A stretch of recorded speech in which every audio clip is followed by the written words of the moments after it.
हिंदू म्हणून हिंदू व्यथित आहे, हिंदू दुःखी आहे, त्याचं समाधान झालेलं नाही मागच्या 10 वर्षात, हे सुद्धा दिसतंय. पण ते दिसत असताना त्याला दुसरीकडे खूप एक चांगला पर्याय आहे असे वाटत नाही. सामान्य मतदाराला अतिसामान्य ठरवून टाकले सगळ्या राजकीय पक्षांनी. आणि आम्ही काय केले त्याच्यापेक्षा ह्या माणसाला मतदान करा किंवा ह्या माणसाकडे बघून मतदान करा असं जेव्हा सांगितलं जातं ना, हे अपयश आहे. बाहेरच्या देशात असं होत नाही. आणि आपल्या भारतात तर लोकशाही, अध्यक्षशाही नाहीये. पण इकडे राहुल गांधींचा चेहरा असणार, तिकडे मोदींचा असणार, इकडे उद्धव साहेबांचा असणार, तिकडे एकनाथ शिंदेचा असणार. आम्ही काय केलं पेक्षा ह्या माणसाला पाहून मतदान करा. मग टार्गेट पण तो माणूसच होतो दुसऱ्या पक्षांकडनं. मग पक्षाच्या आयडिओलॉजीवर कमी टार्गेट होतं. असे सगळ्या गोष्टी चाललेल्या आहेत. मला वाटतं याचा सुद्धा विचार सर्वसामान्य मतदारांनी कधी ना कधी करावा लागणार की आपण आयडिओलॉजीला मतदान करतोय, पक्षाच्या जाहीरनाम्यांना मतदान करतोय, का कुठे ते एका विशिष्ट चेहऱ्याला बघून मतदान करतोय. हा पहिला प्रश्न. काँग्रेसची पापं तुफान पाप आहेत काँग्रेसची. त्याची शिक्षा काँग्रेसला मिळाली म्हणून मोदीचं सरकार आलं, म्हणून भाजपचं सरकार आलं. पण आज विदेश फॉरेनला शिकायला बाहेरच जायचंय, जॉब बाहेरच जास्त आहेत. या सगळ्या गोष्टीचा विचार आता हिंदू करतोय का असं एक मनात यायला लागले. हिंदूंनी नको मोर्चे काढायला, हिंदूंनी रस्त्यावर असं येता कामा नये. इतरांनी यावं की आता आम्हाला हिंदूंपासून धोका तयार झाला, एवढी वर्ष आमचे लाड गेले, आता आमचे लाड पुरवले जात नाहीयेत. तसं व्हायला पाहिजे होतं. तर तसं होताना दिसत नाही असं मला वाटतं. आणि दुसरं महत्वाचं काय झालं ना मागच्या अनेक वर्षांमध्ये, की हिंदू आज जाती जातीत विभागला गेलाय. जर लोकांना असं धडाधड एकामागे एक धक्के बसत असतील, मेंदूला झिंझिण्या आणणारी कामं होत असतील, की ज्यांच्याबरोबर वाईट म्हटलं त्यांच्याच बरोबर सत्तेत हे 70,000 कोटीचा भ्रष्टाचार करायचं म्हणायचं, 3 दिवसांनी अजितदादा जर शपथ घेत असतील तर लोक विचार करणार ना. मग ते सगळेच हिंदूच आहेत. ह्या देशात 85% हिंदू म्हणजे हिंदू, हे हिंदू राष्ट्र आहेच ना, वेगळं काय असतं. मनमोहन सिंगाचं उदाहरण नेहमी दिलं जातं की त्यांनी सांगितलं होतं की ह्या देशाच्या साधन सामग्रीवर सर्वात पहिला हक्क मुस्लिमांचा आहे. अतिशय निषेधात्मक वक्तव्य आहे ते, त्याचा आम्ही सुद्धा निषेध केला. मग तुमच्याकडनं येऊ दे ना की ह्या देशातल्या साधन सामग्रीवर पहिला हक्क हिंदूंचा आहे. तुम्ही आकडे जे सांगताय ना, 3 कोटी लोकांनी व्हिजिट केली, याचा अर्थ असा की 3 कोटी हिंदूंनी मूर्खपणाने काश्मीरमध्ये जाऊन काश्मीरच्या मुस्लिमांना पैसे दिले. मी काश्मीरात जाऊन राहून आलो, आम्ही ट्रिपा काढले होते, आम्ही आल्यावर ट्रिपा कॅन्सल केल्या सगळ्या. की तिथं जायचं म्हणजे मुस्लिमांना पैसे द्यायचे, त्यांना आपण नकोच आहे. तुम्ही या, फिरा, आम्हाला पैसे द्या जा, कारण आपल्यावर त्यांचं चाललंय. 1-2 अफवा सोडले तर ते टुरिस्ट लोकांना मारत नाहीत, कारण टुरिस्ट बंद पडलं तर त्यांची पोटपाणी बंद होतील. मग आपण करतोय काय? आपण त्यांना श्रीमंत करतोय. रामायण महाभारत, मग रामानी नाही का असं केलं म्हणून आम्ही चोरांना घेतले. लाजा वाटल्या पाहिजेत. रामानी कुठल्या चोराला घेतलंय? रामानी कुठल्या त्यावेळेच्या देशद्रोही म्हणून त्यांच्या भाषेत कोणाला घेतलंय मला सांगावं. नाही म्हणजे रामानी विभीषणला घेतलं, पण रामानी विभीषणावर भ्रष्टाचाराचे आरोप केले नव्हते. विभीषण स्वतःहून आले, रामांनी घेतलं, युद्धात वापर केला आणि रामाने विभीषणाला राज्य देऊन लंका सोडून गेले. लंका सोन्यासारखी, सोन्याचीच लंका आहे, पण मला नको, माझी जन्मभूमी मला प्यारी आहे म्हणत. ह्या देशावर जे काही घडेल त्याचा सगळ्यात मोठा पहिला इम्पॅक्ट हिंदूवर होणार आहे, चांगलं की बाबा वाईट. आपण ते टाळता आलं पाहिजे, टाळता यायला पाहिजे होतं. भविष्यात तरी ते टाळलं जाईल अशी आपण अपेक्षा ठेवतो.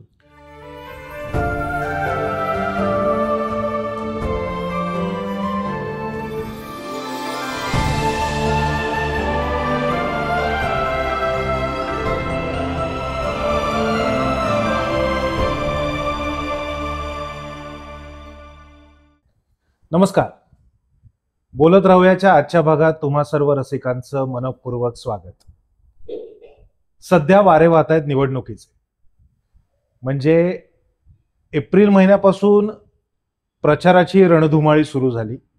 मे मध्ये ऍक्च्युअल इलेक्शन्स आणि जून मध्ये त्याचे पडसाद. त्यामुळे तसं म्हटलं तर आपण महाराष्ट्र, भारत देश हे सध्या निवडणुकीच्या व्यापामध्ये आहोत. प्रत्येक जण आपापल्या परीने प्रचार करायचा प्रयत्न करतोय. प्रत्येकाला विकासाच्या काही वेगवेगळ्या व्याख्या वाटतायत. आता या सगळ्या रणधुमाळीमध्ये आपण देखील बोललं पाहिजेच. तुम्ही, आम्ही सामान्य मतदार आहोत. पण सामान्य मतदार निवडणुकीच्या वेळेला मतदार राजा होतो, हे कसं काय? प्रत्यक्ष निवडणुकीमध्ये सहभागी न होता सुद्धा निवडणुकीच्या बाहेर राहून आपापल्या संघटनांद्वारे वेगवेगळ्या माध्यमातून आपापल्या विचारसरणीवर, आपापल्या व्यक्तिमत्वावर काहीतरी प्रभाव टाकण्याचा प्रयत्न समाजात काही माणसं करत असतात. आणि त्यातलं एक नेतृत्व म्हणजे हिंदू महासंघाचे आनंद दवे. आपण आनंद दवे यांचं आजच्या भागामध्ये स्वागत करूया. नमस्कार. नमस्कार. नमस्कार. मी आता इंट्रोमध्ये असं म्हणालो की प्रत्यक्ष राजकारणामध्ये जसे उमेदवार असतात, पक्ष असतात, पण काही जण, काही संघटना ह्या अशा असतात की राजकारणाच्या बाहेर म्हणजे ऍक्च्युअल मतदान प्रक्रियेमध्ये न उतरता समाजामध्ये इन्फ्लुएन्स करत असतात. त्याच्यामध्ये तुमचं एक नाव आहे. याचं कारण असं आहे की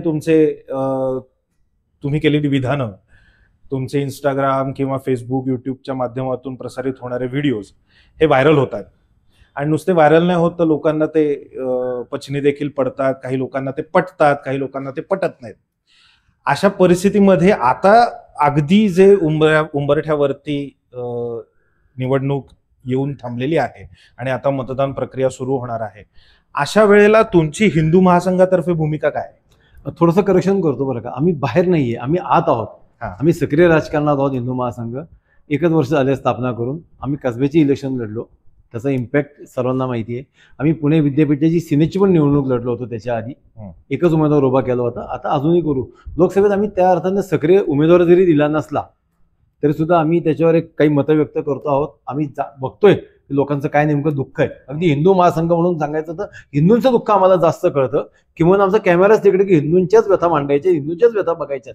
ते काहीतरी लक्षात आलं की एक ठाम भूमिका घ्यायला आवश्यक आहे. ती भूमिका घेऊन आम्ही आता थोडंसं सोशल मार्केटिंगवर सुद्धा प्रेझेंट चालू केले. आता चालू केला, महिना झाला, पण खूप चांगला रिस्पॉन्स आहे. त्याला प्रतिक्रिया येतात, ते लोक जोडली जातात. ते फेसबुकला आता मागच्या 15 दिवसात 5,000पेक्षा जास्त लाईक्स आहेत. होत आहे डेव्हलप, चांगलं होतं, एवढं नक्की. काही ठिकाणी मतदान झालेलं आहे आता आणि काही ठिकाणी आता होऊ घातलेलं आहे. अशा परिस्थितीमध्ये महाराष्ट्रामध्ये आता आपण महाराष्ट्राचे म्हणून थोडा विचार करूया.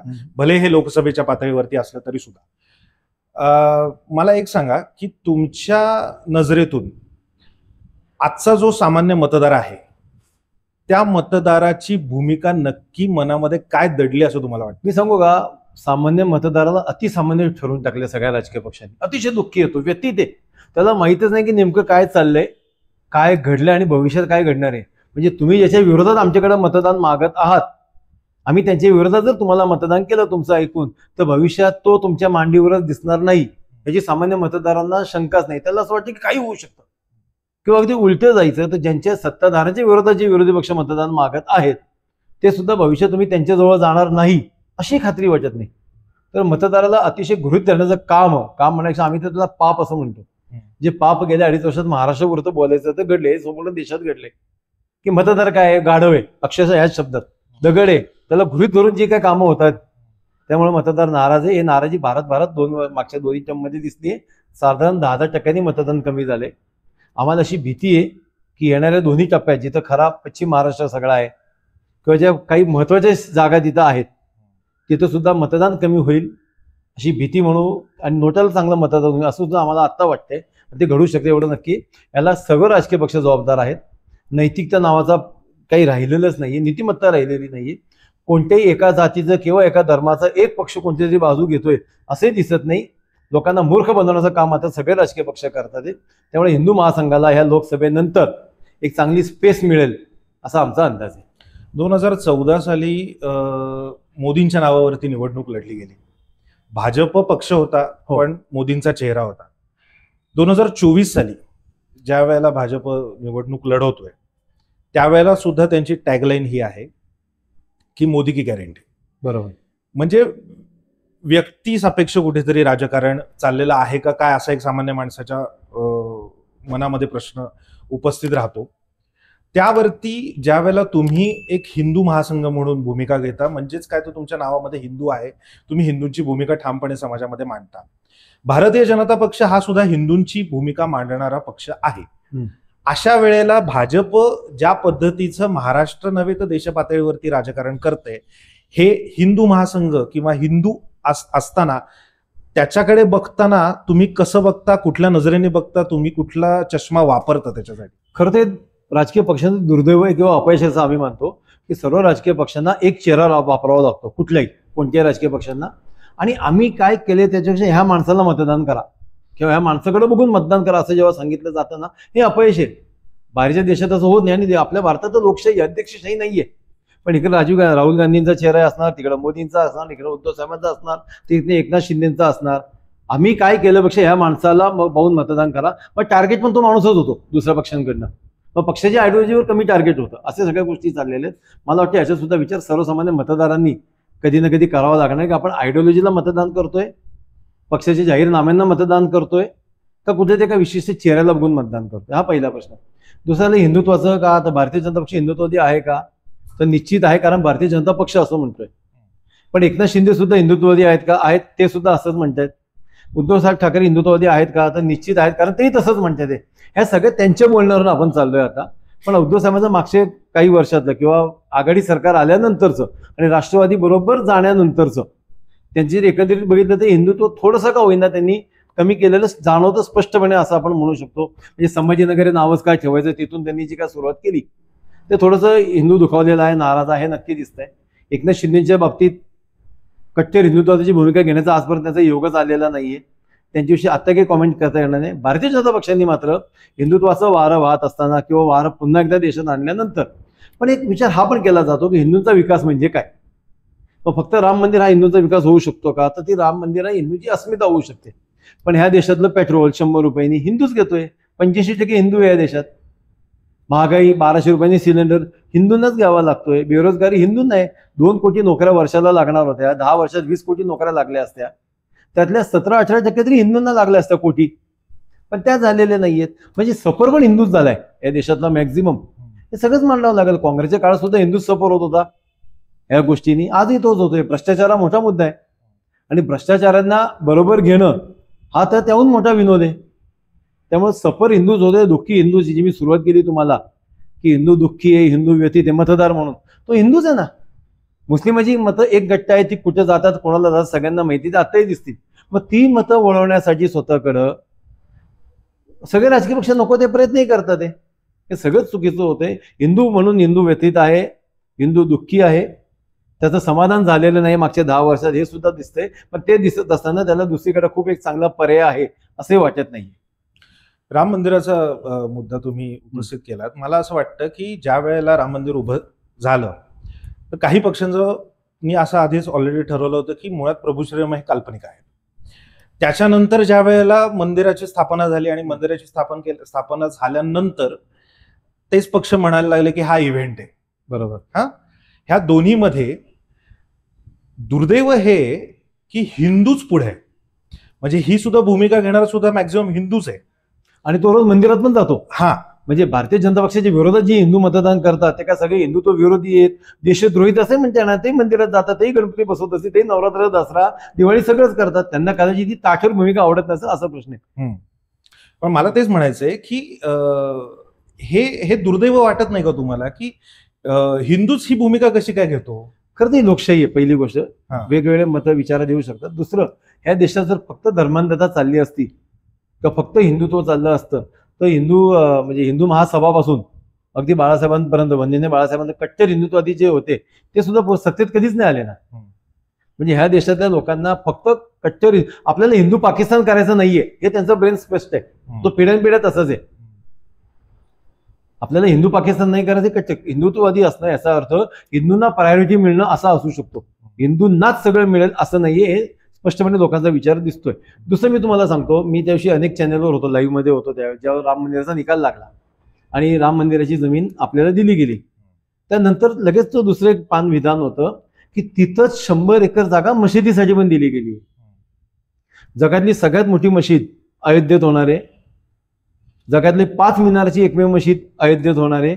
जगातलं सगळ्यात मोठं कुराण अयोध्येतल्या मशिदीत असणार आहे. पण मला सांगा, हे सगळं करायचं कशासाठी होतं आपण.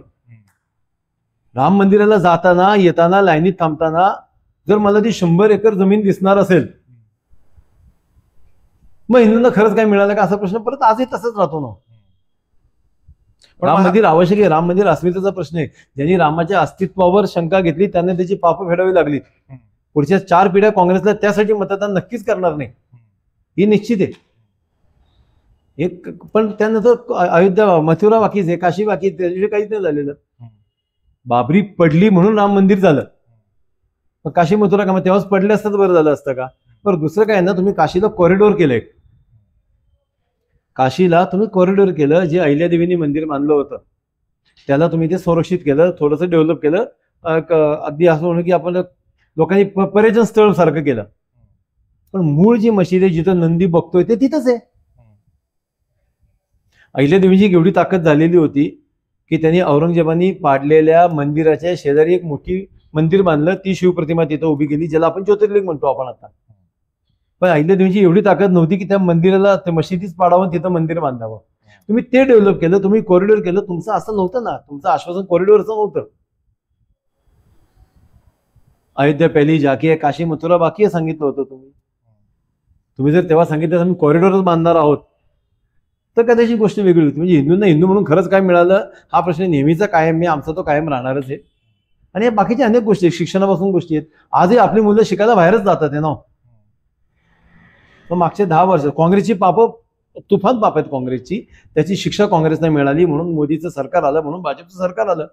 पण आज जर विदेश फॉरेनला शिकायला बाहेरच जायचंय, जॉब बाहेरच जास्त आहेत, या सगळ्या गोष्टीचा विचार आता हिंदू करतोय का असं एक म्हणायला यायला लागले. म्हणून 2014 नंतर म्हणजे मी कोट याच्यासाठी करतो की हिंदू जो आहे या देशातला त्याला अहंकार नाहीये, पण त्याला न्यूनगंड पण नाहीये, असं आहे. हे परिवर्तन नक्कीच घडलेलं आहे असं तुम्हाला वाटतं का? कारण अगदी स्पष्ट सांगायचं 2014 साली हिंदुत्ववादी पक्ष हा या देशाच्या सत्ता स्थापनेवर बसला आणि त्याच्यानंतर 2024 पर्यंत हिंदू आता असं म्हणतोय की मला तुम्ही गृहीत नाही धरायचं. पहिली गोष्ट, हे परिवर्तन घडलंय का असं तुम्हाला वाटतं? गल्लत कुठं होतं माहितीये का की 14 नंतर हिंदू जागा झाला असं एक मांडणी केली जाते. हिंदू जागा झाला म्हणून 14चं सरकार आलं ना. बरोबर. हा मोठ्या लोकांच्या की 14 नंतर असं घडलं, 14 नंतर आमच्यातलं हिंदुत्व जागा झालं. अनेक वेळा एका संतांनी मध्यंतरी सांगितलं की मोदींनी राष्ट्रभक्ती शिकवली, राष्ट्रभक्त होते म्हणून मोदीजी सत्तेवर आले.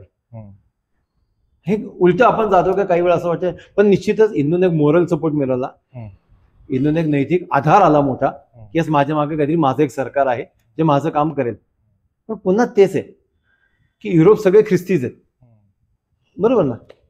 पण तिथं रोज असं होण्यापेक्षा त्याच्या बाकीच्या पण अनेक गोष्टी, इन्फ्रास्ट्रक्चर ज्याला म्हणतो, नोकरी आली, रोजगार आले, हे सगळ्या गोष्टी आल्या, कंपन्या वाढल्या पाहिजेत, हे सगळं याच्यावर सुद्धा आता लक्ष देणं अपेक्षित आहे, आवश्यक असं मला वाटतं. दुसऱ्या टर्ममध्ये निदान भारतीय जनता पक्षाकडनं हे होणं आम्हाला अपेक्षित होतं. पहिली टर्म ठीक आहे, कदाचित सर्व व्हायलाच वेळ लागतो, सगळे यंत्रणा कळायला वेळ लागतात, तुलनेने नवीन होते बऱ्यापैकी लोक. पण हिंदू जागा झाला का तर निश्चित झाला, हिंदुत्वाचा अभिमानी जागा झाला. पण त्यानंतर सुद्धा परवा एक मुलगी सुटकेसमध्ये सापडली, अगदी परवा 3 दिवसाआधी. आजही हिंदू जन आक्रोश मोर्चे अख्ख्या भारतात निघालेत, पुण्यात निघाले, पण महाराष्ट्राच्या प्रत्येक तालुक्यात निघाले. काल उद्या परवा सोलापूरला आहे मला वाटतं, का आणखी कुठेतरी आहे. मग हिंदू जन आक्रोश मोर्चे जर काढावे लागत असतील, मग खरं तर हिंदू जागा झालाय का आणखी काय झालंय का, त्याला का असा मोर्चा काढावा लागतं? आजही मोर्चा कधी काढतो माणूस जेव्हा तो असुरक्षित महसूस करतो स्वतःला, तेव्हा. तर का होतं याचा सुद्धा विचार सर्वांनीच करायला पाहिजे असं माझं मत आहे. हिंदूंनी नको मोर्चे काढायला, हिंदूंनी रस्त्यावर असं येता कामा नये. इतरांनी यावं की आता आम्हाला हिंदूंपासून धोका तयार झाला, एवढी वर्ष आमचे लाड केले गेले, आता आमचे लाड पुरवले जात नाहीयेत. तसं व्हायला पाहिजे होतं, तर तसं होताना दिसत नाही असं मला वाटतं. आणि दुसरं महत्वाचं काय झालं ना मागच्या अनेक वर्षांमध्ये, की हिंदू जाती जातीत विभागला गेलाय. म्हणजे छत्रपती शिवाजी महाराजांवर कोणी काही बोललं तर तुलनेने मराठा समाज जास्त रस्त्यावर दिसतो. ही वस्तुस्थिती आहे. काय 2 मिनिटे टीका होईल कदाचित माझ्यावर, पण ही वस्तुस्थिती आहे. वनीने बाबासाहेबांवर कोणी बोललं तर त्यांना मानणारा समाजच रस्त्यावर दिसतो असं आम्ही म्हणतो. सावरकरांचं काही बोललं गेलं, लिहिलं गेलं तर तसंच दिसतं. पण मग मला कुठेतरी थांबलं पाहिजे होतं. मला याच्यामध्ये एक उपप्रश्न हा आहे की हिंदूंचे आता हिंदू काय म्हणतात जागा झालेला आहे आणि ते वादळ रोखण्यासाठी जातीयवादी गोष्टींवरती फुंकर घालण्याचं काम सध्या सुरू आहे का? म्हणजे काय तर त्याच्या नावाखाली कुठेतरी म्हणतो ना आपण की ब्राह्मणांचा जातीयवाद किंवा मराठ्यांचा जातीयवाद, ओबीसींचा जातीयवाद, याचं राजकारण पेटवलं गेलं पाहिजे, हे धगधग झालं पाहिजे. का जातीवाद कधी वाढतो माहितीये? फक्त आरक्षण एक विषय येतो तेव्हाच, हे लक्षात घ्या. बाकी जातीयवादावर विषयच होत नाही. मागच्या 8-10 वर्षांनी काही होत होतं का? तर नव्हतं होत. त्याच्या आधी मंडल आयोग आला तेव्हा झालं, नंतर काही वर्ष शांत राहिलं होतं. लोकांनी एक्सेप्ट केलं. मंडल आयोग आल्यानंतर 27% आरक्षण 52-54% झालं, डबल. पण कुठेतरी परत आपण त्या धोरणात आलो होतो की ठीक आहे असंच असतं. आता परत सुरू झालं. आता आरक्षण जवळजवळ 70-72% झालंय. आणि सन्माननीय पंतप्रधान आजही जाहीरपणे सांगतात की मी आरक्षण हटवणार नाही, आरक्षण आहे तसं राहील. तो जो आरक्षणाच्या बाहेर आहे तो समाज डिस्टर्ब होणार ना. बरं, विरोधी पक्ष पण तेच म्हणतात आहे की आम्ही आरक्षण आहे तेच ठेवणार आहे. मग आरक्षण हा जर हिंदू धर्मात फूट पाडणारा विषय ठरत असेल तर तो कुठेतरी त्याचा सुद्धा विचार करावा. बरं, सगळ्यात महत्वाचं असं की ज्या समाजांना आरक्षण मिळते त्याची खरंच प्रगती झाली का हे सुद्धा विचार करायला पाहिजे ना. किंवा ज्या समाजांना आरक्षण नाहीये ते समाज मागच राहिलेत का, तर तसेच झालेलं दिसत नाही. सरकारी नोकऱ्या किती, मुळात सगळ्यात मोठा प्रश्न आहे की आता सरकारी नोकऱ्याच नाहीयेत. खाजगीकरण, केंद्रीकरण आणि कंत्राटीकरण. तुम्ही 2 वर्ष नोकरी करायची, 2 वर्ष यांनी करायची, परत 2 वर्ष तुम्ही करायची नोकरी, म्हणजे तुम्हाला सरकारी सेवेचे फायदे द्यावे लागणार नाही. मग तुम्ही त्याच्यासाठी भांडतच नाहीये. आम्ही जरांगेंना मध्ये तोच प्रश्न केला होता की सरकारी नोकरीचं आरक्षण, नोकऱ्या कुठे त्याच्याविषयी तुम्ही बोला ना. आज 2 लाख जागा कमी आहेत, 2 लाख जागा भरल्या नाहीत कारण सरकारकडे पैसे नाहीत. कोणतेही सरकार असो, याचं बाप सगळ्या सरकार, सगळ्या राजकीय पक्षांचं आहे. म्हणजे 60 वर्ष केलं त्यांचं पण आहे, 10 वर्ष केलं त्यांचं पण आहे. पैसेच नाहीत. पण पैसे नाही असं म्हणायचं, पेन्शन नाही म्हणून म्हणायचं पेन्शन नाही, 7वा 8वा कमिशन येत नाही कारण पैसे नाहीत. पण हजारो कोटींची टेंडर निघून त्याला 50% ऍडव्हान्स त्या क्षणाला दिले जाते. टेंडर का निघतात, त्याला कामं का दिली जातात, आपण काही चर्चा करायची का सांगायची गरज नाही. मग त्यासाठी 40,000 कोटी रुपये असतात, 50,000 कोटी रुपये असतात. पण नोकऱ्यांना पगार द्यायला पैसे नाहीयेत. कुठेतरी लोकांना गृहीत धरल्याचं एक पाप आहे. परत आपण जिथं सुरुवात केली तिथंच येतो आणि ते सगळ्यात महत्वाचं आहे. आणि त्यात हिंदू अजून भोळा आहे, मुस्लिम निदान कट्टर आहे. हिंदूला जातीत अडकवलं जातं. हिंदूंना ज्यांचं काय धर्मगुरू राजकीय गुरु असतील त्यांचे पुतळे लावले, त्याला हार घातला, त्यांच्या नावाने काहीतरी मोठी भाषणं ठोकली, इमोशनल झालो, मी यांना लहानपणापासून मानत होतो, म्हटलं की हिंदू संपतो, तो फसतो. तसे सगळे प्रकार चाललेत. सफर हिंदू होतोय, दुःख त्याचं आहे. देशात 85% हिंदू आहे, सफर हिंदूच होत चाललाय. मला एक सांगा, सफर हिंदू होतोय, मुस्लिम कट्टर आहे असं तुम्ही म्हणालात. हो. मुस्लिम कट्टर आहे, मुस्लिम समाज कुठल्याही बाबतीमध्ये समाजामध्ये एक असतो. कारण त्याच्यात जाती नाहीत बरं का, परत ते पण एक कारण, त्याच्यात जाती नाहीत. फक्त भारतातल्या मुस्लिम समाजात काही जाती आहेत, शिया आणि सुन्नीमध्ये पण भांडण आहेत ना, नक्की आहेत. पण तो एकत्र येतो मुस्लिम, पण तो एकत्र येतो ना. मला तेच म्हणायचंय की शिया आणि सुन्नीमध्ये सुद्धा भांडणं आहेत, पण तो वेळप्रसंगी एक आल्याशिवाय राहत नाही. माझं म्हणणं हे आहे की आपला हिंदू आणि हिंदूंचे राजकीय पक्ष हे कुठल्याही आपल्या गोष्टींमध्ये एक का नसतात. म्हणजे उदाहरणार्थ आता मी तुम्हाला सांगतो की भारतीय जनता पार्टी आणि शिवसेनेची युती होती. शिवसेना बाहेर पडली, शिवसेना काँग्रेस आणि राष्ट्रवादी बरोबर ती गेली, म्हणजे उद्धव बाळासाहेब ठाकरे. त्याच्यानंतर एकनाथ शिंदे इकडे आले. ज्या ग्राउंडवरती ते बाहेर पडले होते की यांनी काँग्रेस आणि राष्ट्रवादीशी हातमिळवणी केली, हे आम्हाला पटलं नाही म्हणून आम्ही वेगळे झालो. आता त्याच वेळेला घड्याळ ज्या वेळेला एकनाथ शिंदे आणि देवेंद्र फडणवीसांकडे, त्या क्षणाला एकनाथ शिंदेनी बाहेर पडलं पाहिजे होतं की ज्यांचा विरोध करून मी सत्तेत आलोय त्यांच्याबरोबर मी सत्तेत कसं बसू, पण ते नाही झालेलं. हा एक मोठा प्रश्न आहे बरं का. तो सगळ्यांना आहे, जे मतदान कमी होतंय, जे मतदार डिस्टर्ब आहे, त्याचं महत्वाचं कारण आहे. बरं, आजही अजित पवार जाहीरपणे सांगतायत की मी माझं सेक्युलरिझम सोडलेलं नाहीये. आजही त्यांनी सांगितलं की प्रत्येक जिल्ह्यामध्ये मी हज हाऊस बांधणार आहे. त्याला विरोध नाही केलेला, त्यांना मंत्रिमंडळातनं काढलं पाहिजे होतं. हिंदुत्ववादी सरकार हज हाऊस कशाला बांधते? तुम्हाला वारकरी निवास अजून नाही करता आले, तुम्हाला पालखी मार्ग अजून सुव्यवस्थित मोठा नाही करता आला, वारकरी भवन नाही झालेले, त्याच्याविषयी तुम्ही बोलायचंच नाही. हज हाऊस मानणार हे देशाचा राज्याचा अर्थमंत्री सांगणार, उपमुख्यमंत्री सांगणार. हा प्रश्न आहेच ना. आणि हा प्रश्न अजून मोठा कधी होतो माहिती का, जे आता मागच्या काही विधानांवर शरद पवार हे देशद्रोही, शरद पवार धर्मद्रोही, काँग्रेस देशद्रोही, काँग्रेस धर्मद्रोही, हे तुम्ही आम्हाला सांगितलं, आम्ही त्याच्यावर विश्वास ठेवला एवढी वर्ष. आणि तुम्ही आता जाहीरपणे सांगताय की आम्ही गेली 8 वर्षापासून शरद पवारांच्या बरोबर सत्ता स्थापन करण्याचं चाललं होतं. अमित शहा, शरद पवार, आमच्या दिल्लीत बैठका झाल्या उद्योगमंत्र्याच्या घरी. मग तो वाईट आहे, त्याच्याबरोबर मिटिंगा करून सरकारमध्ये कशाला स्थापन होत आहे? 14ला तुम्ही शपथही घे, 6 महिने काढले त्यांच्या भरोश्यावर, नंतरही काढलेत तुम्ही. म्हणजे हे काय गणित बसत नाही लोकांचे. लोक विचार करतात. जर लोकांना असं धडाधड एकामागे एक धक्के बसत असतील, मेंदूला झिंझिण्या आणणारी कामं होत असतील की ज्यांच्याबरोबर वाईट म्हटलं त्यांच्याच बरोबर सत्तेत हे 70,000 कोटीचा भ्रष्टाचार करायचं म्हणायचं, 3 दिवसांनी अजितदादा जर शपथ घेत असतील तर लोक विचार करणार ना. मग ते सगळेच हिंदूच आहेत. ह्या देशात 85% हिंदू म्हणजे हे हिंदू राष्ट्र आहेच ना, वेगळं काय असतं? बरोबर. पण हे हिंदू राष्ट्र आहे, पण आपल्या देशातलं राजकारण हे संख्याबळचं राजकारण आहे. ज्याची संख्या जास्त तो सत्तेमध्ये आहे, आणि ज्याचं संख्याबळ अधिक जास्त त्याला निर्णय क्षमता किंवा निर्णय घेणं हे जास्त सोयीचं आणि सोपं जाणार आहे. यासाठीच हे राजकीय गोष्टी घडत चाललेल्या आहेत, असं एक प्रोजेक्ट केलं जात नाही. मी सांगतो, प्रोजेक्शनच चुकीचं आहे. 14 आणि 19ला ह्या शक्तींच्या विरोधातच तुम्हाला आम्ही मतदान करून निवडून आणले ना. तुम्ही सांगितलं छगन भुजबळ शत्रू आहे, आम्ही निवडून दिलं तुम्हाला. तुम्ही सांगितलं अजित पवार शत्रू आहे, तुम्ही निवडून दिलं तुम्हाला. मग परत त्यांची गरज काय होती, हा प्रश्न आहेच ना. पण मग इथेच गल्लत होतं ना, की कसं आहे की मुळात मी परत पहिला प्रश्न जातो की हिंदू विस्कळीत ठेवण्यामध्ये ही लोक विजयी का होतात? कारण ही जी सगळी मंडळी आहेत, आता तुम्ही सुद्धा, म्हणजे तुमचं एक उदाहरण घेऊ आपण की हिंदू महासभा, बऱ्याचशा गोष्टी भारतीय जनता पक्षाच्या तुम्हाला पटत नाहीत असं आपण धरूया, किंवा त्या आहेतच. पण मग कुठेतरी हिंदूंचंच परत किंवा हिंदू विचारसरणीचंच नुकसान होतं का? म्हणून मी परत ते सांगतो की हिंदू हा विचार करून मतदान करतो, तो एक गट्टा मतदान नाही करत, तो झापट लावल्यासारखा जात नाही. बरोबर, त्याला ते काय मुस्लिम समाजाचा शब्द आहे काय, धर्मगुरूंचे आदेश, फतवा. तसा काही प्रकार हिंदूंना शंकराचार्यांचे हिंदू ऐकत नाही. दिवाळीच्या दिवशी शंकराचार्यांना अटक झाली होती, हिंदू करतच होता. आणि आता सुद्धा बघा, जो उमेदवार निवडून येईल किंवा हरेल महाराष्ट्रात किंवा देशात कुठेही, त्याला त्याच्या विरोधात मतदानही लाखांचेच होणार आहे. पुणे जिल्ह्यापुरतं जरी बोललो आपण, 3-4 जागांमध्ये निवडून कोणी येऊ, त्याच्या विरोधात जो असणार त्याने लाखांचं मतदान होणार, ते हिंदूच आहेत. म्हणजे ह्या देशातल्या हिंदूला असं वाटतच नाही ना की माझा कुठला एकच पक्ष तारणार आहे, एक पक्ष माझं कौतुक करणार नाही वाटत. आता भारतीय जनता पक्षाला सगळ्यात चांगली संधी होती. तुम्ही समान नागरिक कायदा आणून हिंदूंना आणि मुस्लिमांना एकाच कायद्यावर कशासाठी आणताय?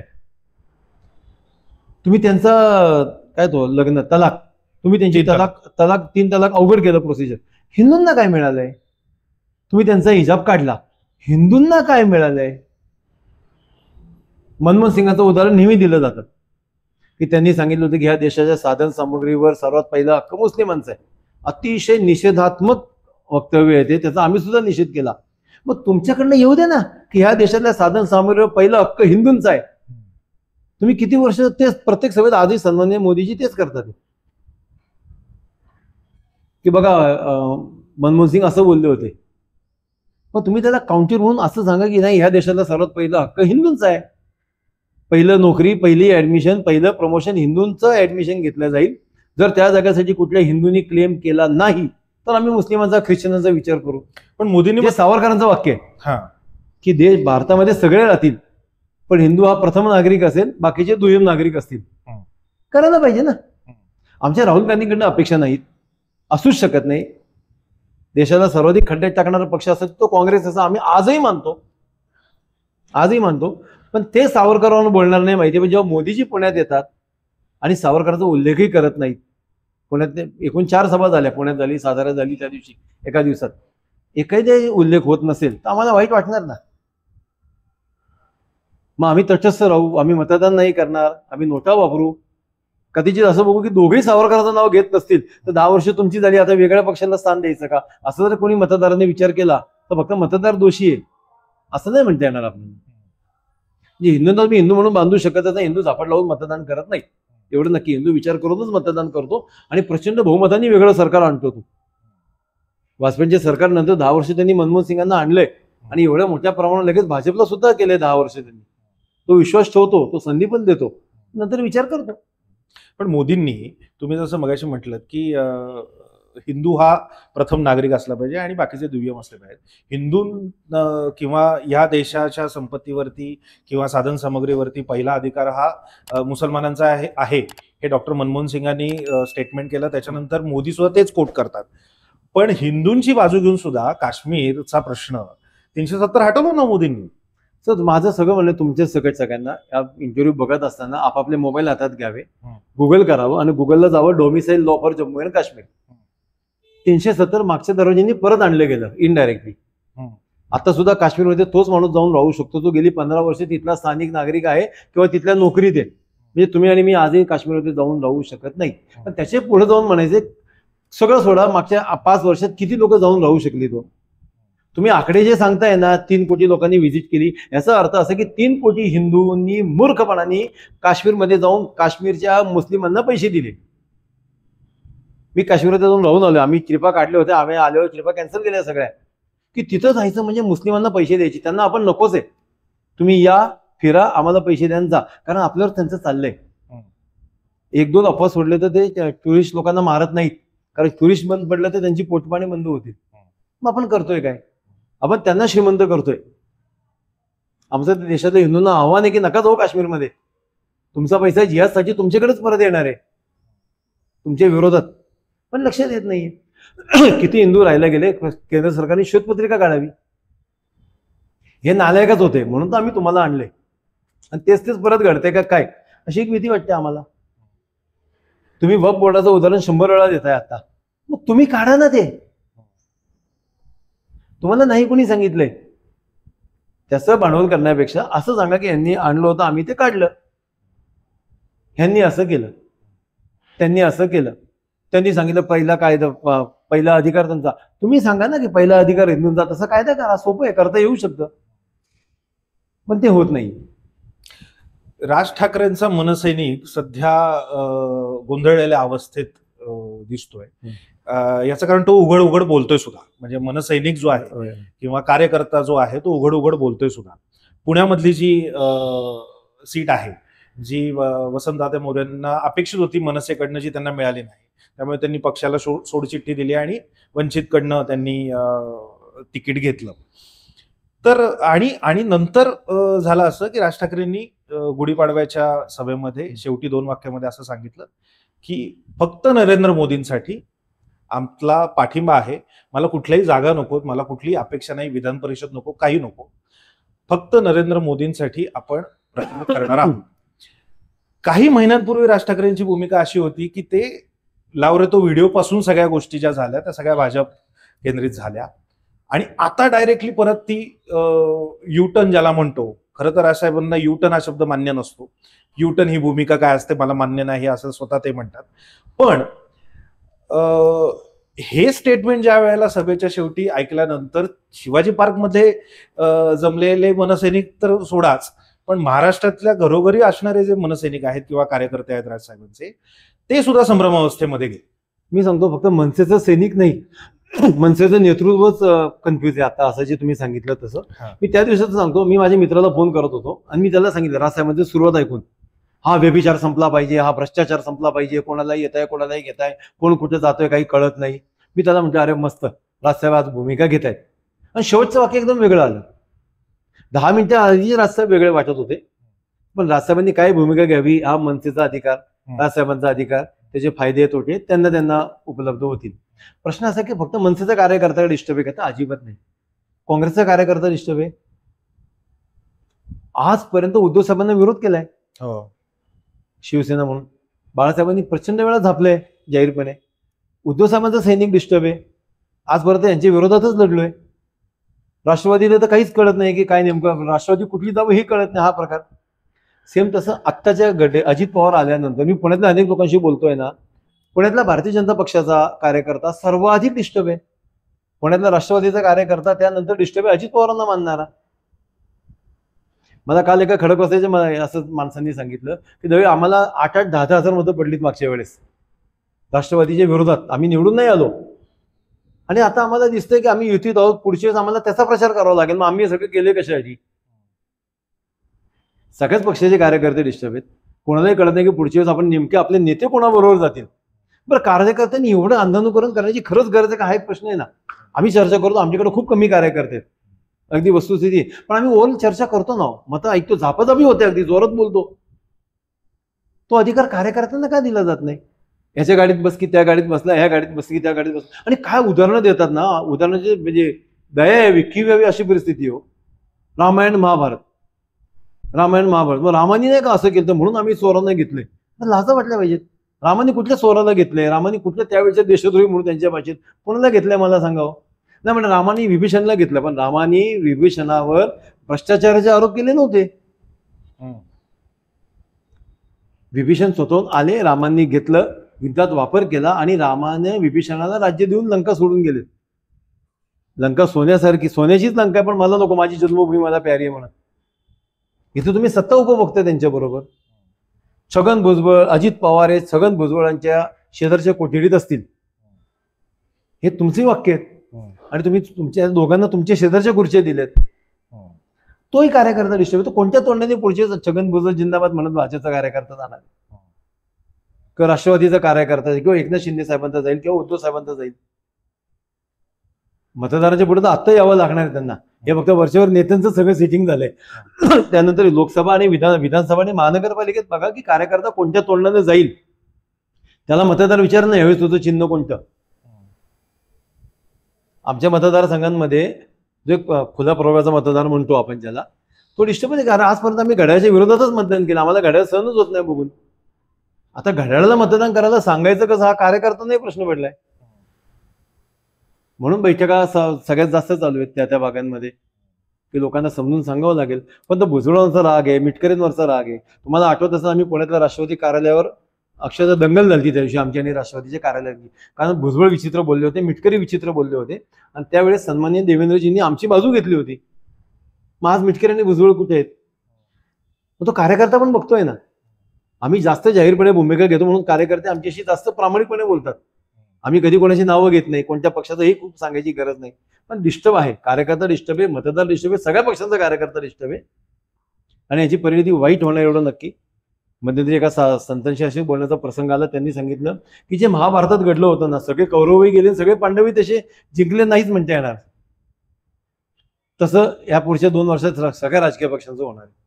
आणि तुम्ही राजसाहेबांपासून सुरुवात केली म्हणून सांगतो, हे राजकीय अभ्यासक म्हणून सुद्धा सांगतो की राजसाहेबांना यावेळी सर्वाधिक संधी होती सर्व्हे व्हायला. कदाचित निवडून नसते आले, पण मतदारांना विश्वास बसला असता की दोन्ही ताकदीच्या विरोधात कोणीतरी उभा राहते, कोणीतरी आवाज आहे, तो माझा आवाज आहे. पण राजसाहेबांनी ती संधी घालवली असं माझं व्यक्तिगत मत आहे. तुम्ही विचारलं म्हणून. बाकी त्यांना शुभेच्छा. त्यांच्या पक्षाचा निर्णय काय घ्यायचा तो त्यांना अधिकार आहे. राजकारणामध्ये जर तरची भूमिका खरं तर नसते. म्हणजे जर असं घडलं असतं तर काय झालं असतं. पण एक थोडंसं मी तुम्हाला तटस्थ अभ्यासक म्हणून विचारतो की समजा असं घडलं असतं की राज ठाकरेंचा मनसे आणि उद्धव बाळासाहेब ठाकरेंची शिवसेना, हे दोघं भाऊ हे एकत्र आले असते आणि त्यांना सपोर्ट हा भाजपचा खऱ्या अर्थाने मिळाला असता, तर महाराष्ट्राचं चित्र वेगळंच घडलं असतं का असं तुम्हाला वाटतं? नाही वाटत मला. कारण एक काळ असं होतं की सगळे एकत्र होते. उद्धव साहेब, राजसाहेब एकत्र होते, भारतीय जनता पक्षाच्या बरोबर होते. तेव्हा सत्ता नाही आलेल्या यांच्या. म्हणजे पुन्हा ते जर तरचं तसंच आहे. मुळात कसं आहे ना, जेव्हा असं म्हटलं जातं ना की मराठी माणसाची ताकद म्हणून शिवसेना, उद्धव साहेब, राजसाहेब, मग बाकीच्या पक्षाचे नेते काय मराठी समाजाच्या विरोधात आहेत का हो? तर असं नाही जाणवत. म्हणजे मराठा सगळ्याच्या सगळ्या काही ह्यांनाच मतदान करतो, त्यांना करत नाही असं नाहीये. आणि काय झालंय, शिवसेना आणि मनसे हे असे दोन्ही पॅरलल आहेत ना की दोघांपैकी एकच पक्ष एकाच वेळेस वाढू शकतो. एक पक्ष कमी झाला तर दुसरा पक्ष वाढत. त्या भविष्यात सुद्धा एकत्र येतील अशी शक्यता वाटत नाही. त्यात राजसाहेबांनी स्वतःहूनच अनेक वेगवेगळ्या भूमिका घेऊन थोडंसं कदाचित असं नुकसान करून घेतलं. बाकी यावेळेस संधी होती राजसाहेबांना. म्हणजे आम्ही स्वतः सांगतो की जर मनसे उभी राहिली असती तर आम्ही कदाचित मनसे बरोबर गेलो असतो. यावेळेस आम्ही त्यांच्याशी सक्रिय पाठिंबा दिला असता, कामही केलं असतं. जी का आमची ताकद आहे तेवढं काम केलं असतं. कारण त्यात एक संधी यांनाही देऊन बघावी असा एक मतदाराचा अंदाज होता. पण माहित नाही. पारिवारिक राजकारणामुळे सामान्य माणूस आणि सगळी निवडणूक प्रक्रिया ढवळून निघते का काय असं वाटायला लागतं. कारण काय झालंय की शिवसेना फुटली, पारिवारिक गोष्टी, त्याच्यानंतर राष्ट्रवादी काँग्रेसचं आता जे घडलं, पारिवारिक गोष्टी. या परिवाराच्या गोष्टींमुळे खरंच जो काय म्हणतो आपण की सतरंजी उचलणारा कार्यकर्ता असतो हा कुठे सगळ्या पक्षांमध्ये तो तसाच राहतो. काही चेहरे फक्त वर आणले जातात लोकांना दाखवायला की बघा हा सतरंजी उचलत होता तरी माझे शेजारी बसला. महाराष्ट्राचं राजकारण नेहमी बोललं जातं की 40 परिवार अख्ख्या महाराष्ट्राचं राजकारण करतात, मग ते कोणत्याही पक्षात असतो. आणि त्यातली आता अनेक 4थी-5वी पिढी आहे. डायरेक्ट आमदार, डायरेक्ट खासदार, डायरेक्ट शहराध्यक्ष, डायरेक्ट जिल्हाध्यक्ष, हे होतच आहे ना. सगळे राजकीय पक्ष करतात ते. आणि प्रत्येक राजकीय पक्ष हे करताना घराणेशाहीला विरोध करतो. एकनाथ शिंदे उद्धव साहेबांवर घराणेशाहीचा आरोप करतात, पण स्वतःच्या मुलाला तिकीट सगळ्यात पहिले होतं. भारतीय जनता पक्षामध्ये सुद्धा समजा वरची जरी बॉटम नसली तरी खाली घराणेशाही दिसतेच आहे ना. प्रीतम मुंडे, दुसरं पंकजा मुंडे.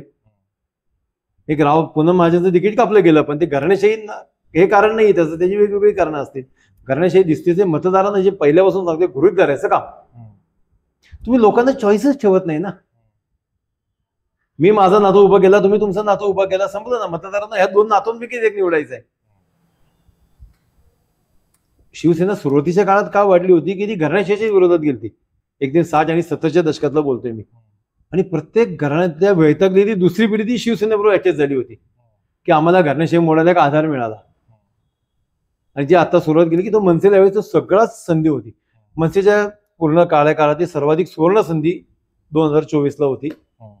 ती मनसेकडनं गेली असं आजही मला वाटतं. तुम्ही 3 वेळा राजसाहेबांचा उल्लेख संधी केली. मला आवड म्हणजे जे काही मनसैनिक ही मुलाखत ऐकत असतील त्यांना कुठेतरी कदाचित ट्रोलही करतील, हा. कदाचित विरोधही करतील, पण ते राजकारणामध्ये आलं की ते गृहीत धरलं. घराच्या बाहेर आले की ट्रॅफिक जाम लागणार हे आपण तसं गृहीत धरतो. तर ट्रोल वगैरे आपण लक्ष देत नाही. आम्ही आमची भूमिका मांडत राहू. हिंदूंसाठीच फक्त काम करतोय. आमचं एकमात्र संघटन नसेल की जाहीरपणे सांगतो की फक्त हिंदूंचंच, आम्ही मुस्लिम घेणार नाही. मुस्लिमांची मतं सुद्धा आम्हाला नकोच. आम्ही कसब्याच्या इलेक्शनला पण सांगितलं होतं. आम्ही अप्रोचही झालो नाही, नकोच आहेत. कारण मानसिकतेचा अभ्यास आहे आमच्या मुस्लिमांचा. 6व्या-7व्या शतकात भारतात आल्यानंतर त्यांनी काय काय केलंय, फाळणीपासून ते सगळं आम्हाला माहिती आहे. भविष्यात काय घडणार हे माहिती आहे. म्हणून आम्ही जेव्हा म्हणतो ना की हे जे मूर्ख लोक सांगतात ना, उत्तर प्रदेशमध्ये बघा मदरसे तोडले, तिथं कॉन्व्हेंट शाळा काढल्या. मूर्ख आहात. कॉन्व्हेंट शाळा काढल्यात ना, पुढच्या 10 वर्षांनी त्यांचा मुलगा आणि माझा मुलगा एकत्र जॉबसाठी ऍप्लिकेशन करतील. त्यांना तिथंच आवडते वाचत बसायचं. जिहाद धर्म करायचं करू द्यायचा. रिव्हर्स इफेक्ट बघितले जात नाही. एक उर्दू शाळा पाडली, एक काहीतरी तो मदरसा पाडला की इथं 1 लाखांनी मतं वाढतात. पण भविष्यात काय होणार आहे हे बघितलं पाहिजे ना. एक खूप मोठ्या हिंदुत्ववादी नेत्यांनी नाव घ्यायचं नाही म्हणून, राजकीय पक्ष नाही, पण ज्याच्या सभा ऐकायला, ज्याचं कुरुक्षेत्र ऐकायला लाखो हजारो लोक येतात, त्यांनी मला सांगितलं की मी एका भारतीय जनता पक्षाच्या मोठ्या नेत्याला सांगितलं की जे ऍडजस्टमेंट केल्या जातात ना ही मतं खाण्यासाठी त्याला उभी करणं, त्याचा इनडायरेक्ट कॅशचा इफेक्ट हा मुस्लिम समाजाला होते. पैसे मुस्लिम समाजाकडे जातात. ते त्यांचं म्हणणं होतं की मला त्या नेत्यांनी सांगितलं, मला एवढा विचार करायला वेळ नाही. अनेक ठिकाणी MIM उभं केलं जातं. मी मुद्दाम म्हणतो उभं केलं जातं. त्याला भाजपची बी टीम म्हणतात. काही पैसे खर्च करण्यासाठी दिले जातात. बरोबर. तो स्वतः 100 रुपये त्याला दिले तर 50 स्वतः ठेवत असेल. 50 रुपये तो लोकांना वाटत असेल. ते 50 रुपये कोणाच्या घरात जातात, त्याची हत्यारच येणार आहे, ती आपल्यावरच उलटणार आहेत.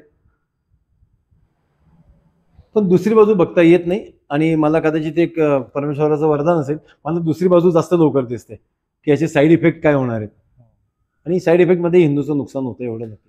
सगळेच मुसलमान वाईट नसतात ना, पण म्हणजे मुस्लिम धर्मामध्ये सुद्धा नाही. कसं आहे माहिती का, मुस्लिम वाईट एका चांगला विषयच नाही बरं का. पण आम्हाला सांगा, राम मंदिराचा निर्णय 500-700 वर्षानंतर मंदिर होते, कुठल्या मुस्लिम नेत्यांनी त्याचं कौतुक केलं, त्याचं अभिनंदन केलं मला सांगा. एकही मुस्लिम नेता दाखवा. उलट चुकीचीच विधानं करत होते. आम्ही तरी 100 एकर जागा दिली. आधीची बाबरी 100 एकर नव्हती, ती भव्य नव्हती. तिथं जगातलं सगळ्यात मोठं कुराण नव्हतं, 5 मिनाराची मशीद नव्हती. आम्ही सगळं देतोय तुम्हाला. मग कोणी आपलं कौतुक केलं. आणि मुळात नाही माहिती आहे का, त्या मानसिकतेत जाणं आवश्यक आहे. मी नेहमी सांगतोय, खूप मागं आपण जातोय. भारतातली पहिली निवडणूक जी झाली ना ती 1945-46 झाली. ती निवडणूक झाली फाळणीवर. काँग्रेस अखंड भारतासाठी मतदान मागितलं, मुस्लिम लीगनी फाळणीसाठी मतदान मागितलं. जो भाग फाळणीसाठी जाणार नव्हता तो भाग म्हणजे अगदी महाराष्ट्रातला सांगली, सातारा, पुण्यापासूनचा भाग, या सगळ्यांनी सुद्धा मुस्लिम लीगला मतदान केलंय. साताऱ्यातल्या मुस्लिमांनी मुस्लिम लीगला मतदान केलंय. कोल्हापूरच्या मुस्लिमांनी मुस्लिम लीगला मतदान केलंय फाळणीसाठी की तुम्ही वेगळे व्हा. मुस्लिम मतदान करताना फक्त मुस्लिम असतो ही वस्तुस्थिती आहे. हिंदू मतदान करताना तो कुठे क्षत्रिय असतो, तो मराठा असतो, तो ओबीसी असतो, तो ब्राह्मण असतो, त्यात नुकसान होते. आणि याचं कारण आहे की मुस्लिमांना आजही असं वाटतं की कोणीतरी माझी भूमिका घेईल आणि मला चांगलं देईल. भारतातल्या हिंदूंना असं वाटत नाही की कोणीतरी एक पक्ष माझ्याशी प्रामाणिक आहे. नाही वाटत त्याला. आता वाजपेयी रिपीट झाले असते, पण वाजपेयी रिपीट झाले नाही. ही वस्तुस्थिती आहे. तो सगळ्या गोष्टींचा विचार करतो. तो दुर्दैवाने यावेळेस सुद्धा तो विचार करतोय की 10 वर्षात माझी ग्रोथ काय झाली. जर IT मधल्या 60,000 लोकांना मागच्या वर्षी काढले गेले, अधिकृत आकडा आहे, आणि त्याच कंपन्यांनी या वर्षीच्या ताळेबंदामध्ये परत दिले की पुढच्या वर्षी याच्यापेक्षा परिस्थिती बेकार होऊ शकते, तर आपण विचार करणार ना की देश फक्त सर्व्हिस इंडस्ट्रीवर कसा चालू शकतो. मॅन्युफॅक्चरिंगचं काय झालं, स्टार्टअप इंडियाचं काय झालं, स्किल इंडियाचं काय झालं, मेक इन इंडियाचं काय झालं, मेड इन इंडियाचं काय झालं. वल्लभभाई पटेलांचा पुतळाच जर तुम्हाला चीनवरनं आणावा लागत असेल, चीनच्या कंपनीकडनं, मग आमचं काय झालं हा विचार हिंदू म्हणून सुद्धा होणारच ना, आणि तो करायला पाहिजे. पण at the same time Modi म्हणतात ना की आता अगदी पुण्यातल्या भाषणातच ते म्हणाले की पुणे हे ऑटोमोबाईल हब झालेलं आहे. पूर्वी आपण मोबाईल इम्पोर्ट करत होतो. आज जगातला तिसरा आपला देश असा आहे की जो सगळ्यात हायेस्ट मोबाईल एक्सपोर्टर आहे. म्हणजे आणि का हे घडू शकलं, कारण मेड इन इंडिया. मी तुम्हाला मेक इन इंडिया. माझ्या प्रश्नाचं उत्तर द्या. भारतातल्या मोबाईल बनवणाऱ्या कंपनीचं नाव सांगा, भारतीय कंपनीचं नाव सांगा. नाहीये. तुमची कंपनी इथं आली, रोजगार वाढला. किती, आपला पैसा कुठे चाललाय. पैसा कुठे चाललाय? परत प्रश्न तोच आहे ना. आजच्या सगळ्या पेपरला आकडे आजच्या, मी असं नाही म्हणा की 2 महिन्याआधीचा शोधा, पळापळ नको म्हणून, की चिनीचं इम्पोर्ट भारतातलं 70% वाढले मागच्या 2 वर्षात. 70%. याचा अर्थ काय झाला? आपल्या इथल्या लोकांचा 70% धंदा बुडला. वस्तुस्थिती आहे ना. चीन आणि अमेरिकेच्या भांडणामध्ये सर्वाधिक फायदा व्हिएतनामने घेतला, बांगलादेशने घेतला, श्रीलंकेने घेतला. त्यांची आजची ग्रोथ आपल्यापेक्षा जास्त आहे. आपल्याकडे नाही त्या कंपन्या आलेल्या. मी उलट सांगू का, जिओचं सुद्धा मला सांगा, तुम्ही सर्च करा, माझ्याकडे आकडेवारी सकट आहे. रिलायन्सच्या मागच्या 7 वर्षात एकही नवीन प्लांट नाहीये. अंबानीचा पण कमी आहे तुलनेने, कारण एकाच माणसाला सगळं जाताना दिसतंय. तर बाकीचे ते पण जरा दबून आहेत की नेमकं काय होईल माहित नाही, कोण आम्हाला कधी टेक ओव्हर करत माहित नाही. हे सगळे प्रकार चाललेत ना. तो पण हिंदूचं नुकसान होतंय ना. पुन्हा तिथेच येतोय आपण. अमेरिकन कंपनी भारतात आली, भारतातल्या 10,000 लोकांना समजा रोजगार दिला, पण तो पैसा कुठे जातोय, त्यांची किती डेव्हलपमेंट होती, हा सगळा विचार करायला लायकच बघावं लागेल. ते देत असताना बाकीच्या सर्व्हिस इंडस्ट्रीमध्ये किती लोकांच्या नोकऱ्या गेल्यात, का चालल्यात, हे बघावं लागेल ना. भारतातला सर्वाधिक बेरोजगारीचा आकडेवारी ती आत्ता आहे, मागच्या 70 वर्षातली. मग हे नुकसान हिंदूंचंच आहे. ह्या देशावर जे काही घडेल त्याचा सगळ्यात मोठा पहिला इम्पॅक्ट हिंदूवर होणार आहे, चांगलं किंवा वाईट. आम्हाला ते टाळता आलं पाहिजे, टाळता यायला पाहिजे होतं. भविष्यात तरी ते टाळलं जाईल अशी आपण अपेक्षा ठेवतो. मग आपल्या जागतिक बाजारपेठेमध्ये आपला देश हा 9व्या-10व्या क्रमांकावरनं 4थ्या क्रमांकावरती आला. मी सांगू का तुम्हाला, म्हणजे याच्यावर कौतुक आहे बरं का, मोदींचं, भाजपचं, सगळ्यांचं कौतुक आहे. पण त्याच्या आधीची सरकारांचं कौतुक करावं लागेल. आपण 10व्या नंबरवर होतो म्हणून 5व्यावर आलो. उडी नाही बसले की 40वरनं 5व्यावर नाही आलो. बरोबर, असं कधीच होत नाही. आणि हा आकडा आत्ताच नाही, तेव्हापासूनचा बँकेचा आहे, भारतातल्या मार्केटचं बघून सगळं, की सरकार कोणतेही असो 3 वर्षांनी आपण कदाचित 3ऱ्या नंबरला असू. पण दुःख काय माहिती का, परत तिथंच येतोय. 80 कोटी लोक, खरं मी तो 25 कोटी आकडा ऐकलाय, मोदी साहेबांची जाहिरात होती, टीव्हीवर रोज जाहिरात होत होती, आता ती पण बंद केली की 25 कोटी लोकांना 2 वेळेस आम्ही किराणा देतोय. पण मोदी साहेब परवा बोलताना, आता 2-3 वेळा बोलताना ते 80 कोटी बोलले. मग 140 कोटी पैकी 80 कोटी लोकांना जर 2 वेळचा रोजगार सरकार देत असेल, 5 कोटी लोकांना घरं द्यायची घोषणा केली गेली, 3 कोटी लोकांना सिलेंडर फ्री दिले गेल्याची घोषणा केली की देऊ. मग जर 90-100 कोटी लोक सिलेंडर घेऊ शकत नाहीत, किराणा घेऊ शकत नाहीत, घर बांधणं थोडं लाखातला खर्च सोडून द्या, मग तो देश 5व्या काय 1ल्या नंबरवर आला तरी त्याचा खरंच काय उपयोग आहे का? म्हणजे आपण आता इथे 4 जण आहोत, तुमची खिशात 100 रुपये आहेत, माझ्या खिशात काहीच नाही, यांच्या खिशात काहीच नाही, मग आपली सरासरी काढायची म्हणायचं 25 रुपये बरं का प्रत्येकाकडं. ही फसवी आकडेवरून ठीक आहे, पण तुम्ही नाकारू शकताय का आजची देशातली गरिबी? पण नाकारायचं कारण आहे, सरकारच जर सांगत होतं की 80 कोटी लोकांना पुढची 5 वर्ष द्यावं लागणार आहे. असं नाही म्हणते की पुढच्या वर्षी आम्ही 80 कोटींना देऊ, त्याच्या वर्षी 60च कोटी लोक करू, 20 कोटी बाहेर येतील, त्यानंतर 20 कोटी बाहेर येतील, पुढच्या 4 वर्षात आम्ही सगळ्यांचं संपू, असं नाही सांगायचे. मागच्या वर्षी हाच आकडा होता 5 वर्ष आधी सुद्धा. मग प्रगती नेमकी कोणाची झाली? सर्वसामान्य माणसाची झाली का, हा प्रश्न कायम राहतो. राजकारण्यांची झाली असेल, उद्योजकांची झाली असेल, उद्योजक आणखी मोठे झाले, मधला डिफरन्स खूप वाढत चाललाय गरीब आणि श्रीमंतांच्या मधला. पण सर्वसामान्य हिंदूंना, ज्याच्यामुळं तुम्ही सरकार सत्तेवर येतं, जो तुमच्यासाठी रस्त्यावर येतो, उद्योजक येत नाही. हिंदूंची स्ट्रीट पॉवर संपली. मी जी नेहमी सांगतो ना, उद्या जर हिंदू मुस्लिम दंगा झाला ना, हिंदूंसाठी रस्त्यावर येणारे लोकच नाही राहिली हो. विनय कटार आता कुठे आहेत, प्रवीण तोगडे आता कुठे आहेत, अनेक राजकीय संघटना, संलग्न संस्था, नावं घेणं योग्य नाही, ते आता रस्त्यावर दिसत नाही. आजही मुलगी सुटकेसमध्ये सापडली आहे ना परवा. हिंदूसाठीच रस्त्यावर येतो आक्रोश करत. पण जर स्ट्रीट पॉवर झाली तर काय करणार, हा एक मोठा प्रश्न आहे. मगाशी बोलताना तुम्ही म्हणालात की कधी कधी MIM ही सुद्धा भाजपची टीम बी असू शकते. तुमच्यावर सुद्धा हा आरोप कधी कधी केला जातो, होऊ शकतो, केला जातो, किंवा हे ऐकवत देखील आहे, बोललं देखील जातं की तुम्ही महाविकास आघाडीची बी टीम आहात. सिद्ध करावं ना आमच्यामुळं कधी काय झाले सांगावं. तुम्ही उमेदवार उभे केलेत, आमचे कधी उमेदवार उभे केले सांगा. आता आम्ही केले असते ना उमेदवार उभा, आम्ही असं जे मी आता तुमच्या समोर बोलतोय ते जाहीरपणे बोललो असतो.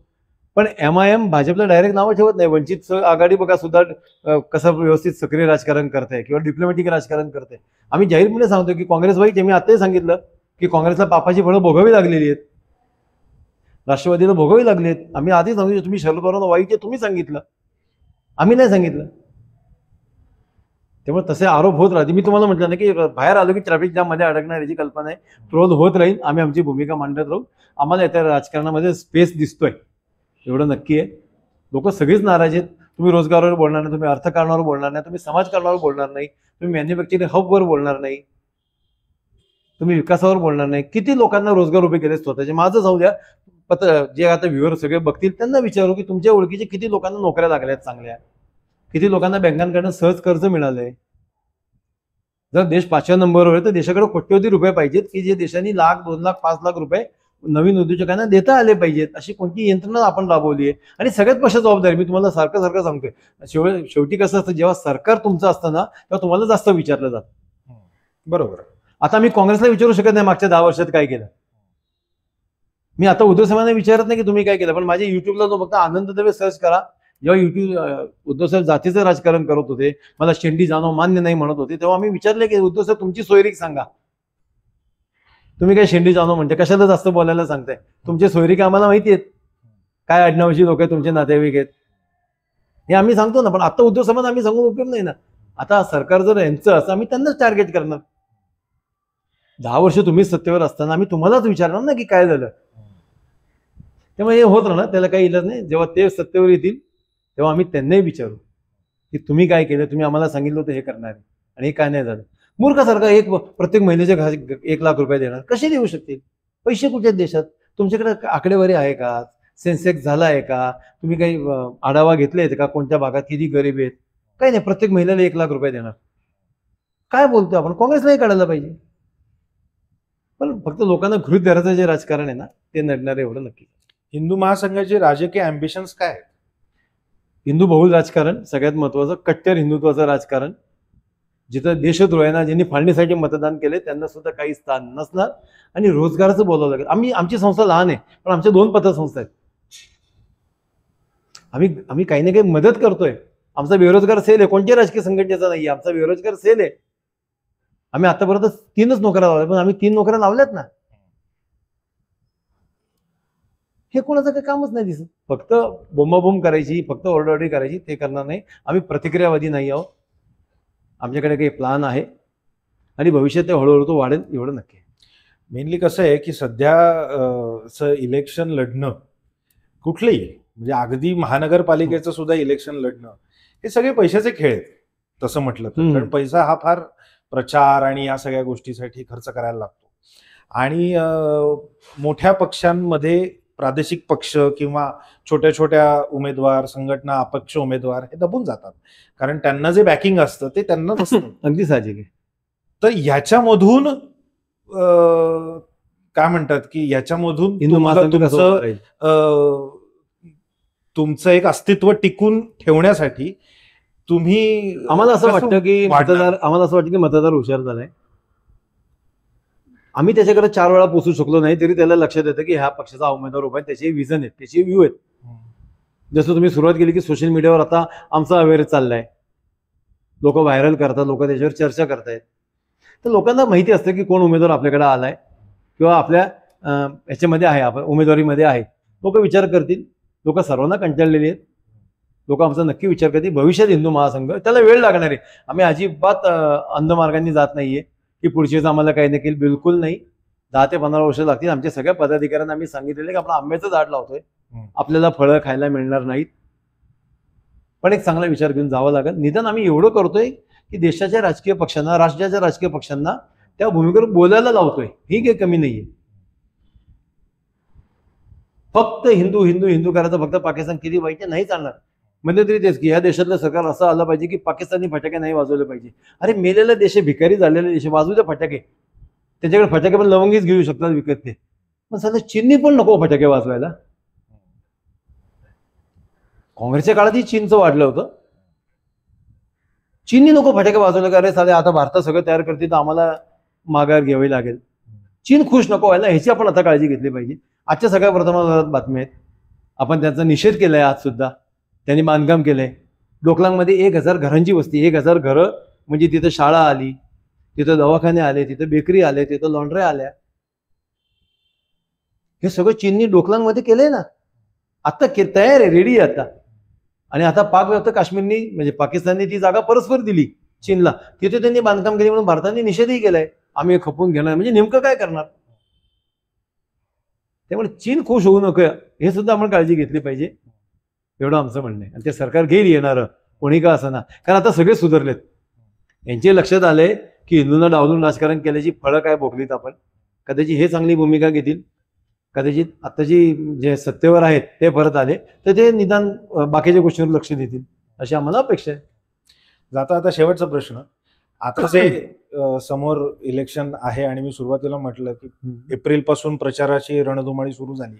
एप्रिलमध्ये काही ठिकाणी मतदान झालं, मे मध्ये मतदान आहे आणि 4 जूनला निकाल आहे आणि त्याचे पडसाद उमटणार आहेत. तर एप्रिल मे जून तसा भारत बिझी आहे. आकडेवारी काढायची राहिली तर तुमच्या अंदाजाने ह्या देशाचं सरकार हे किती आकडेवारीने बसेल आणि विरोधकांना किती मतं पडेल? खरं मी एका वाक्यात सांगू शकू का याचं, की आत्ताच्या सरकारवरची नाराजी सरकारला जाणवेल एवढं नक्की आहे. कोणते महाराष्ट्रापुरतं बोला, पुण्यापुरतं बोला, बाकीचं कुठले बोला, पण तेच करत असताना त्यावेळेचे आत्ताचे विरोधी पक्ष 10 वर्ष आधीचे सत्ताधारी पक्षांवर सुद्धा खुश आहेत लोक, किंवा तुम्हाला परत लगेच संधी देऊ या मानसिकतेत लोक दिसणार नाहीत, हे सुद्धा निश्चित आहे. दुसरं महत्त्वाचं मला तुमच्या माध्यमातून मतदारांना सांगायचं आहे, खरंच नाराज आहेत का मतदार? तर दोन्हींवर नाराज आहेत. इकडचा नाराज आहे त्यांच्यावर, हा नाराज आहे त्यांच्यावर. मग त्याची एक स्वतःची बांधिलकी आहे, मग त्याच्या विरोधात कसं जायचं, मग नोटाच कसं वापरायचं, मग अनुपस्थित कसं राहायचं. तर नोटा हे सुद्धा सरकारनंच घटनेने दिलेला अधिकार आहे. मत वाया जातं का? मतं काही वाया जात नाही. 2 नंबरला पडलेल्या माणसाची मतं मग वाया गेली असं म्हणू का? जो पडलाय तो, प्रत्येक मतं काउंट होतात. आम्हाला 300 मतं पडली, 300 मतं काउंट झालीच ना, की 300 पडली. आमचा 15,000 मतदार घराच्या बाहेर नाही पडला, तो काउंट झाला ना, की 15,000 मतदार घराच्या बाहेर नाही पडला. तो अजून पूर्ण इकडे डायव्हर्ट झाला नव्हतं. मग ते नाराज असल्याचं त्याला कळत होतं की अरे इकडे नाराज आहे पण तिकडे नाही जायचं. तो घरात बसला, ते कळते ना आकडेवारी म्हणून. वाया जात नाही. जर तुमची मानसिकता मानत नसेल की तुम्ही जे काय राजकारण करताय, जे काय खिचडी करताय, तुम्ही ज्यांच्यावर आरोप करता तुम्ही त्यांच्याच बरोबर सत्तेवर येत आहे. तुम्ही भविष्यात कोणाबरोबर जाल मला माहीत नाहीये. तुमची आयडिओलॉजी काही नाहीये. तुम्ही ज्यांना देशद्रोही म्हणत होते त्या तुमच्या बरोबर आहेत. तुम्ही ज्यांच्यावर आरोप करता ते तुमच्या बरोबर, ज्यांनी तुमच्यावर आरोप केले होते ते पण तुमच्या बरोबर आहेत. जे आता तुमच्या विरोधात आहेत ते तुमच्याबरोबर येणारच नाही असं आमच्या दोन्हीकडनं वाटत नाही. तर मतदारांनी बिनधास्त नोटा वापरावं, ते घटनेनं दिलेला अधिकार आहे, एवढं निश्चित आहे. लोकांना नाराजी करू द्या. मी जर तुमच्यावर नाराज असेल, मला जर कळलंच नाही तुम्हाला, तर तुम्ही आम्हाला गृहीतच धरणार ना. तुम्ही घरी बसलात, घरी खरं मतदान करायला पाहिजे, पण नाहीये माझी इच्छा, मी कंटाळलोच आहे तुमच्या सगळ्यांना. सक्ती नाहीये. शेवटी नाराजी दाखवली पाहिजे, राग व्यक्त करता आला पाहिजे. तो लोकशाहीनं घटनेने दिलेला अधिकार आहे. तुम्हीच तुमचं ठरवता, इथं माझ्या विरोधात कच्चा उमेदवार दे, मी तुझ्या विरोधात कच्चा देतो, तुझा मुलगा निवडून येईल तेवढं बघतो, माझी पुतणी निवडून येईल तेवढं बघा. नाही करायचं आम्हाला हे. त्यामुळे मतदारांनी वेगळा विचार करायला सुद्धा काही हरकत नाही असं मी मानतो. मतदान पवित्र कर्तव्य आहे, तो अधिकार आहे, ते करायला पाहिजे. पण नाही ना सगळं जमत राव. आम्ही दुःखी आहोत जे सुरुवातीला गेलं ते. आमच्या घरात 3 मुलं असतील तर त्यातही 2घांना नोकऱ्या नाही आहेत. IIT मधल्या पहिल्यांदा असं झालं की 40% मुलांना रिक्रूट झालेलं नाहीयेत. जिथं आधी पहिल्या वर्षाच्या मुलाला कॉल यायचा की तू 5व्या वर्षी आमच्या कंपनीत ये.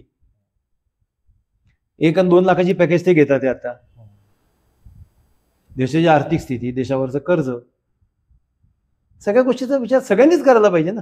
आजही 70 वर्षांनंतर मी सांगतो, 70 वर्ष, पहिली 50 वर्ष सुद्धा यांनी जो केला तो देशाचा कचराच केला. मी काय कंदीची बाजू घेत नाही. आजही आपण इथं मिनरल वॉटरची बाटली ठेवली आहे, म्हणजे मला माहिती आहे की इथे येणारं पाणी स्वच्छ नाहीये. आपण लॉकडाऊनच्या आधी म्हणजे कोविडचे इंजेक्शन घ्यायच्या आधी आणि कोविडचे इंजेक्शन घेतल्यानंतर आजपर्यंत आपण सरकारी दवाखान्यात गेलो नाही परत, कारण तिथं यंत्रणा चांगली नाहीये. मला माहिती आहे आपल्या कोणाची मुलं महानगरपालिकेच्या शाळेत शिकत नाहीत, कारण तिथं शिक्षण चांगलं नाही. माहिती आहे आपण घरोघरी ॲक्वागार्ड बसवलेत कारण पाणी स्वच्छ नाहीये. आपण इन्व्हर्टर बसवले कारण लाईट कधी जाते मला माहित नाही. आपले रस्ते चांगले नाहीयेत, आपण रस्त्याने शिवाय देतात, घरी जातो आणि घराच्या बाहेर पडतो. मग नाराजी पण व्यक्त करू द्या ना. कर्तव्य पवित्र, पण माणसं पवित्र आहेत का ते बघायला पाहिजे ना. काही बिघडत नाही. आता आमचे अनेक जे ग्रुपमध्ये चर्चा होतात, आम्ही यावेळेस मतदान नाही करायचं, इच्छाच होत नाही. ज्यांच्या विरोधात तुम्ही आम्हाला 25 वर्ष शिकवलं की हे चिन्ह सर्वात वाईट आहे, त्या चिन्हावर आता तो तुमच्याबरोबर आला म्हणून नाही आमची इच्छा होतो. मध्ये आघाडीकडे असो का युतीकडे असो. उद्धव साहेबांचं ते वाक्य आहेच ना, शरद पवारांबरोबर कसं जायचं. आम्हाला आजही आठवते ना ते वाक्य, त्यांची वाक्य तशी आठवतात. तर मतदार नाराज आहे, मतदार दुःखी आहे, नुसतं नाराज नाहीये. त्यामुळे आणि ह्यावेळेस ते दिसणार आहे सगळ्या राजकीय पक्षांना. मला असं वाटतं त्यानंतर राजकीय पक्ष सगळेच थोडी स्वतः सुधारणा करतील अशी सुद्धा अपेक्षा आहे. एक लक्षात घ्या की आनंद दवेंचं असं म्हणणं आहे की मतदार हा दुःखी आहे आणि मतदार हा या निवडणुकीमध्ये त्याचं सर्व राजकीय पक्षांना चित्र दिसणार आहे. मुळात मुद्दा असा आहे की मतदान करा अथवा मतदान करू नका हे सांगण्यासाठी हा संवाद नाही. मुळामध्ये गोष्ट ही आहे की आपल्याला त्याच्या पाठीमागची भूमिका नक्की काय आहे हे समजून घेणं अत्यावश्यक आहे. आणि मुळात बोलत राहूया या कुठल्याही गोष्टीची तुम्हाला पुष्टी करत नाही की आनंद दवे जे सांगत आहेत तेच आणि तेच अंतिम सत्य आहे, त्यांना देखील मान्य आहे. पण मुळामध्ये हे त्यांचं मत आहे आणि हे मत सांगणं, हे मत व्यक्त करणं हा लोकशाहीचा अधिकार आहे आणि प्रत्येकजण हा व्यक्त करतोय याचा आनंद देखील आहे. मतदान हे एक कर्तव्य आहे आणि हे प्रत्येकाने बजावलंच पाहिजे या मताचा मी देखील आहे आणि बोलत राहूया. मी पण आहे. बोलत राहूया हा पॉडकास्ट प्रत्येकाला हेच सांगेल की मतदान करा. फक्त तुमची जर नाराजी असेल तर घटनेने तुम्हाला एक अधिकार दिलेला आहे, ज्याचं नाव आहे नोटा, ज्याचं एक बटन असतं, त्याच्यावरती सुद्धा तुम्ही तुमचा राग व्यक्त करू शकता आणि प्रत्येकाचा तो वैयक्तिक अधिकार आहे कोणाला मतदान करायचं आणि कोणाला नाही. पण सगळ्यात महत्त्वाची गोष्ट ही आहे की या देशाची लोकशाही अबाधित राहिली पाहिजे. या देशामधला प्रत्येकाला मत व्यक्त करायचा अधिकार मिळाला पाहिजे आणि जो मिळतोय. आणि या सगळ्या बरोबरच सर्वांना सुखसोयी मिळाल्या पाहिजेत, हेच प्रत्येकाचं म्हणणं आहे. आज आनंद दवेंनी आपल्या पॉडकास्टसाठी वेळ दिला आणि सगळ्यात महत्त्वाची गोष्ट म्हणजे हिंदूंसाठी ते काय काय कार्य करतायत हे त्यांनी सांगितलेलं आहे. आणि काही न आवडणाऱ्या प्रश्नांची सुद्धा त्यांनी अतिशय ठळकपणे उत्तरं दिली. त्याबद्दल मी आनंद दवे सरांचा आभार मानतो आणि पुढल्या भागात भेटूया आपण नवीन पाहुण्यासह. तोपर्यंत नमस्कार. नमस्कार आणि सर्वांना शुभेच्छा.